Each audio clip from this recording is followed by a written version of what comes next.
Marcos Damas, un des hommes de main de Pablo Emilio Escobar Gaviria, le chef du cartel de Medellín, a volé une partie de l'argent lors d'un cambriolage ordonné par le chef Pablo. Le chef a découvert la petite manigance de Marcos. Il a alors décidé de le punir et donc de lui fournir une mission assez complexe. Cette mission, tuer le chef des cartels de Bolivie et de cacher le corps. Après lui avoir annoncé cette nouvelle, Marcos reçoit chez lui un télégramme avec comme indication les coordonnées où le corps doit être enterré, c'est-à-dire au bord d'une rivière en Bolivie, dans l'Amazonie. En plus de lui envoyer les coordonnées sur ce télégramme, il y a un message codé « Attention, moustique, stop », qui veut dire que Marcos devra faire attention aux hommes de main du chef de cartel adverse. Sur ce télégramme, il y a également un autre message « Utilise pelle stop ». Ce message est un petit pic à Marcos pour qu'il fasse bien son travail. Enfin, avec ce télégramme, il lui envoie une lampe qu'il va devoir utiliser pour traverser l'Amazonie. Si Marcos ne fait pas cette mission, il met en danger sa femme et sa fille. Maintenant, en Bolivie, après avoir réussi une partie de sa mission, Marcos passe par la jungle pour éviter les hommes de main qui sont à sa recherche. Et oui, il a réussi à tuer le chef du cartel de Bolivie. Là, maintenant, il s'aventure dans la jungle pour trouver l'endroit où cacher le corps. Après des heures de surmenage, Marcos trouve enfin l'endroit où cacher le corps. Vous vous demandez peut-être pourquoi cet endroit précis et pourquoi cette lampe ? Eh bien, Pablo veut pouvoir vérifier si Marcos a fait son travail et cette lampe sera la preuve que c'est lui qui a fait le travail et personne d'autre.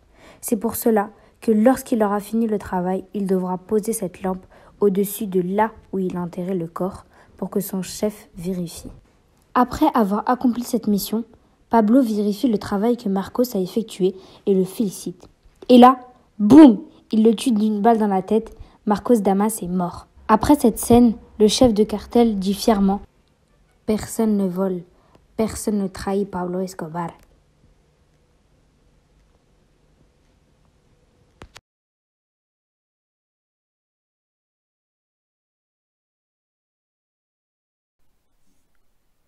Aujourd'hui, dans une journée ensoleillée, une jeune fille cherchait une lampe de chevet.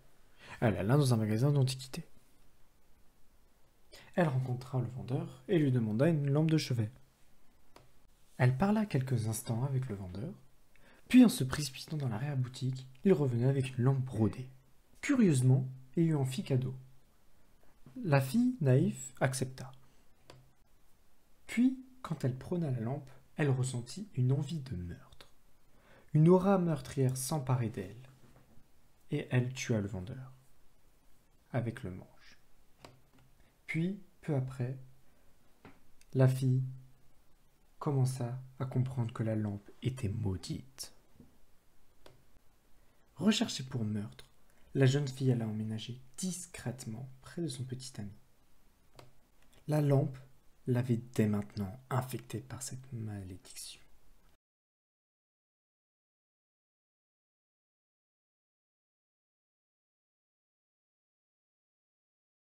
Mais contre toute attente, elle réussit à écrire un télégramme en informant son petit ami d'utiliser cette lampe comme SOS pour signe de détresse.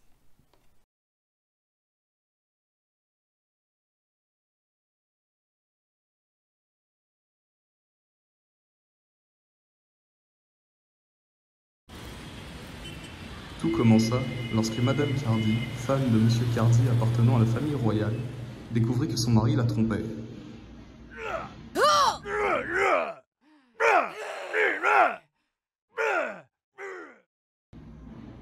Ils se disputaient suite à cet événement quand Madame Cardi décida de raconter à la famille de son mari tout ce qu'il s'était passé et décida d'emporter les bijoux de la famille.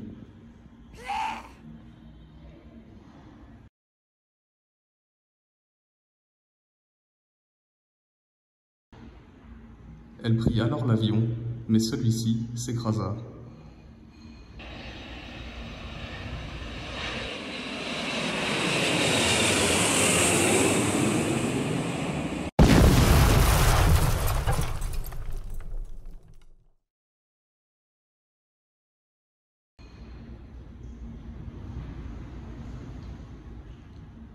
La femme mourra et la bague ne fut pas retrouvée.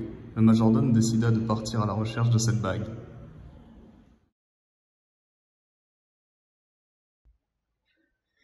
Ursula von Berg doit quelque chose à un groupe de malfaiteurs. Une fois sa dette rendue, ces derniers en profitent pour lui demander de retravailler pour eux de force. Ursula n'a pas le choix, elle doit accepter. Le groupe de malfaiteurs lui envoie un télégramme sur lequel est écrit les instructions qu'elle doit suivre. Elle comprend donc qu'elle doit faire un poison à base de produits chimiques qu'elle a reçus pour empoisonner le président argentin. Elle se prépare alors à accomplir sa mission. En prenant le soin de tout prendre dans une mallette, Ursula met tout en ordre pour pouvoir faire son mélange rapidement une fois qu'elle mettra son plan en action. La voilà qu'elle sort de son laboratoire. Ursula arpente alors les rues à la recherche du bon itinéraire. Sa victime, le président argentin, est en vacances en Allemagne et sa sécurité est moins forte que d'habitude. C'est le moment pour agir. Finalement, elle repère la maison. Elle s'approche doucement. C'est le moment. Ursula court vers la fenêtre et entre. Elle monte alors à l'étage et se cache. Désormais, il faut faire le mélange et agir vite. Elle augmente la température de la chambre en activant le chauffage afin de donner soif au président. Elle verse le mélange dans le verre et patiente. Une fois la température assez élevée, elle s'en va et attend de voir la nouvelle au journal télévisé. Elle apprend finalement que son plan a fonctionné et renvoie un télégramme au groupe mafieux pour les informer de sa disparition. Elle quitte la ville et ne sera plus jamais impliquée dans ces traquenards.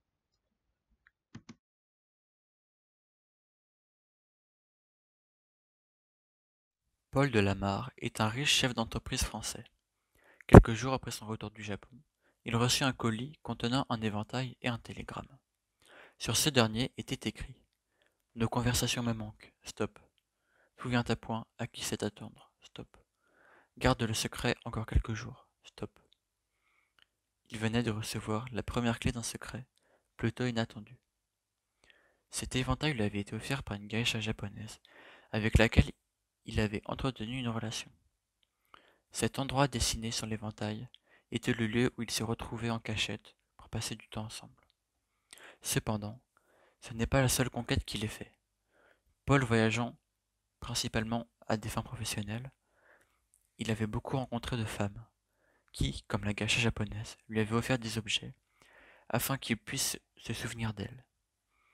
Quelques jours plus tard, il reçut un deuxième éventail, avec comme message cette fois-ci « J'espère que tu as bien reçu le premier éventail, stop.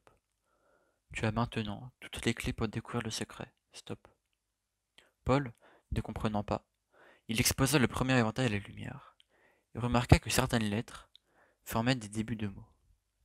Il superposa alors les deux éventails, et découvrit le secret.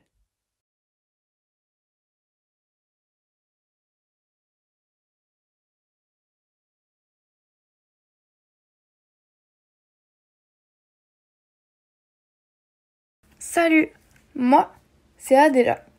Actuellement, j'ai 850 ans. Et vous vous demandez comment c'est possible ? Eh bien, asseyez-vous confortablement, car je vais vous raconter mon histoire. Tout commença quand mon papy et ma mamie vinrent me confier quelque chose d'assez étrange. Un presse-citron, avec ce que je crus être une simple balle blanche. Je dois dire que cela fut surprenant, et peu de temps après, mes grands-parents quittèrent ce monde.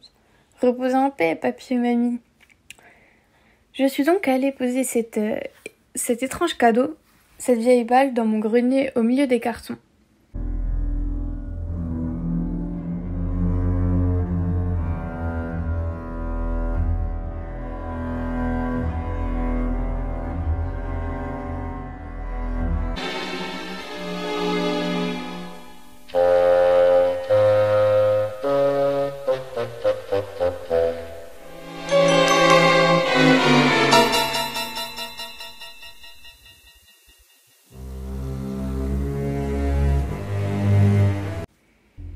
Après ce cambriolage, j'ai pu récupérer l'objet grâce à un ami de mon papy qui m'expliqua que cette balle était en fait un citron magique dont le jus donnait l'immortalité. Des scientifiques maléfiques voulaient s'en servir à des fins malveillantes. Heureusement qu'on a pu éviter cette tragédie. Me voilà donc avec un citron qui ne peut être pressé qu'avec ce presse-citron. Il vaudrait mieux que je boive le jus pour ne pas qu'il soit volé à nouveau. Merci, papier mamie. Vous auriez pu devenir immortel, mais vous avez sacrifié votre vie pour moi. Je vous aime.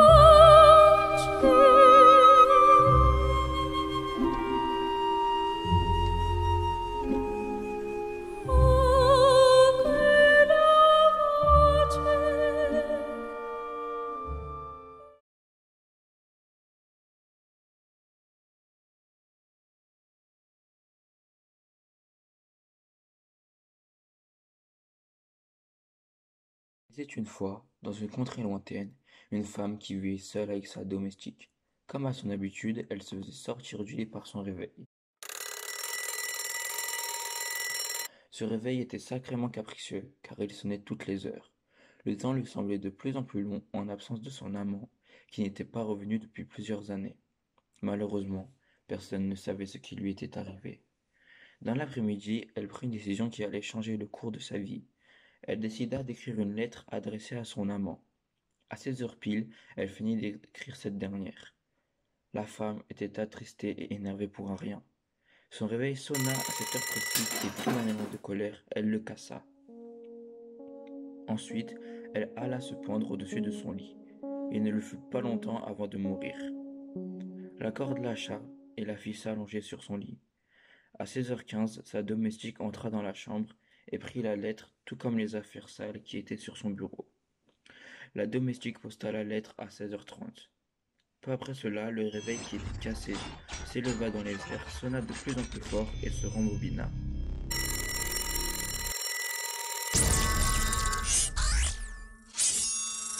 Le lendemain matin, la femme se réveilla et avait gardé tous ses souvenirs. Le réveil lui faisait revivre la même journée en continu. Cette malheureuse femme ne put jamais vivre de jours heureux.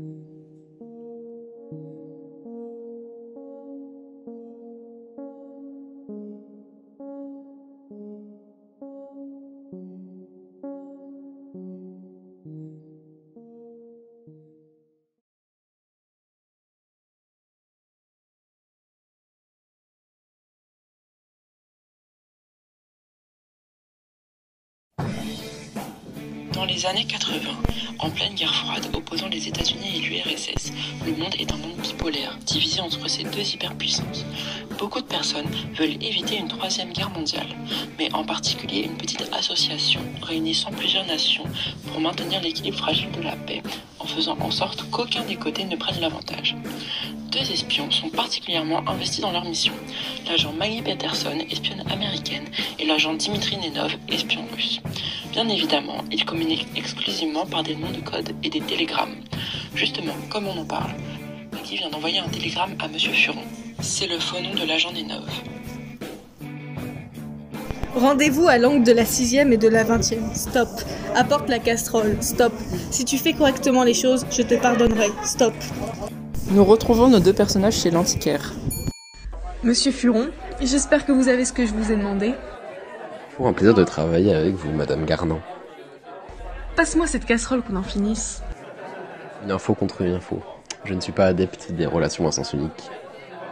C'est la meilleure celle-là. Tu oses me parler de relations à sens unique ? Enfin, on y est. Je me demandais quand est-ce qu'on allait percer l'abcès. Quel abcès ? Tout va parfaitement bien dans le meilleur des mondes. Enfin, ça c'est si notre monde existe toujours une fois que nos camps auront fini leur petite guéguerre. L'abcès, c'est la froideur dont tu fais avec moi. D'habitude, on s'embrasse pour dire bonjour. Et là, j'ai le droit à la sérénade des deux agents inconnus. Je pensais que tu avais l'habitude du froid à Moscou. C'est parce que je ne suis pas une chaudière comme ta Olga chérie que tu te sens mal ? Que tu ramènes Olga sur le tapis, non ? Je suis au courant de votre échange d'informations très langoureux dans le KGB de votre putain de KGB. Fais chier, tu l'as dit toi-même. Je sais très bien que parfois, quand on veut réussir une mission, on doit faire des choses dont on n'est pas fier. Je suis au courant, merci, mais je ne sais pas, c'est plus fort que moi. Quand j'ai appris ce qui s'est passé entre vous, même si ça ne signifie rien, ça m'a mise hors de moi. Et crois-moi, je préférais m'en foutre complètement, mais ce n'est pas le cas. Je suis jalouse parce que je crois que je t'apprécie. Et je sais qu'avec notre métier, tomber amoureux n'est vraiment pas préconisé. Mais je te promets que si j'avais pu, je n'aurais rien ressenti. Au-delà du fait que nous soyons des agents, nos pays sont ennemis, et même si on fait tout ce qui est en notre pouvoir pour maintenir la paix, on ne sait pas quand est-ce que cette guerre prendra fin. Nous ne pouvons pas tomber amoureux en plein conflit mondial. Tu crois que je ne le sais pas ? Mais on ne peut rien y faire si on est dans des camps différents. La question est plutôt ce qu'on choisira entre notre mission et notre relation si une situation comme celle-ci s'impose à nous. Sommes-nous réellement prêts à tout pour obéir aux ordres? Est-ce que la paix vaut plus que notre amour?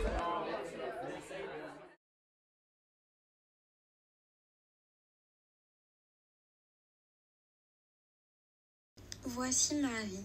Marie est la bonne d'un riche couple de la bourgeoisie française. Malheureusement, il la maltraite régulièrement. Mais un jour, elle a une idée.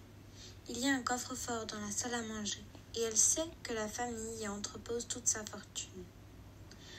Elle forme donc un plan. Le soir, à l'aide d'un somnifère glissé dans leur repas, elle endort le couple et les attache à leur chaise. Elle les torture ensuite, utilisant tout d'abord un zippo pour brûler leurs vêtements, puis posant une chaufferette brûlante sur leurs jambes. L'homme plie finalement et lui révèle le code secret, avant que sa femme et lui ne meurent tous deux de douleur. Elle se précipite alors pour récupérer son butin. Elle décide d'envoyer le zippo et la chaufferette à son amant Charles, un aviateur qui l'avait aidé à préparer son crime. Elle y ajoute un télégramme écrit dans le code des aviateurs pour lui demander de faire disparaître la preuve de son crime. Pourchassée par la police, Marie change d'apparence à l'aide d'une perruque. Durant sa fuite, elle poste le paquet. Les deux amants s'enfuiront plus tard à bord de l'avion de Charles et emménageront au Canada, où ils vivront heureux et mangeront plein de pancakes.